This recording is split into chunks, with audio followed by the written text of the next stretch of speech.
দেখছেন যে রেমালের মানে কত বড় একটা ভয়াবহ ঘূর্ণিঝড়। এই রেমাল ঘূর্ণিঝড়ের পরে যে আমাদের সুন্দরবনে অর্থাৎ আমাদের করম জল যেটা আছে পুরো রাস্তার উপরে 2.5 ফুট পরে পানি হয়ে গেছিলো। তারপরে পুরো সুন্দরবনে প্রায় আপনার 6-7 ফুট পানি নিচে চলে গেছিলো।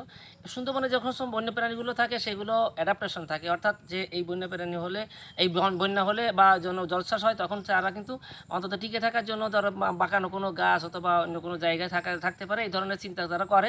এছাড়া সরকারিভাবে আমাদের সুন্দরবনে 88টা পুকুর গঠন করা হয়েছে।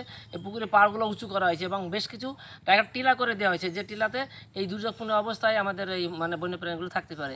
তারপরেও তো সমস্ত জায়গায় এগুলো কন্ট্রোল করা সম্ভব হয় না। কিছু জায়গায় বিচ্ছিন্ন এবং ছোটো ছোটো বন্য শূকর এবং হরিণ যে বাচ্চাগুলো আছে এগুলো কিন্তু আসলে ওরা আর কোনো গাছে উঠতে যদি না পারে তাহলে অনেক সময় দুর্ঘটনা ঘটতে পারে।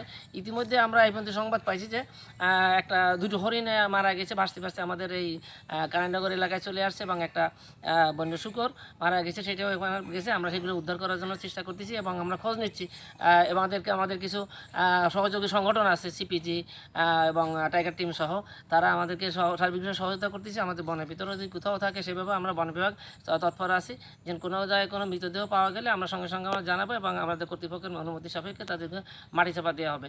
তো আমরা কানাইনগর এলাকায় বা যে দুটো হরিণ এবং একটা বন্য শূকর পাওয়া গেছে, আমরা সেইগুলোকে এখনই উদ্ধার করে নিয়ে এসে আমাদের এই মাটি চাপা দেওয়া হবে। আমরা সেই চেষ্টা করতেছি। বন্যপ্রাণী যেহেতু বিরাট এরিয়া এবং বড় দুর্যোগ, এখানে দুর্ঘটনা ঘটতেও পারে, তবে আমরা সার্বিকভাবে চেষ্টা করা হয়েছে সরকারিভাবে পুকুর খনন থেকে পুকুরের পাড় উঁচু করা এবং বাঘের টিলা করা হয়েছে। চেষ্টা করে যাওয়া হচ্ছে যে বন্যপ্রাণী সংরক্ষণ করা যায় যাতে।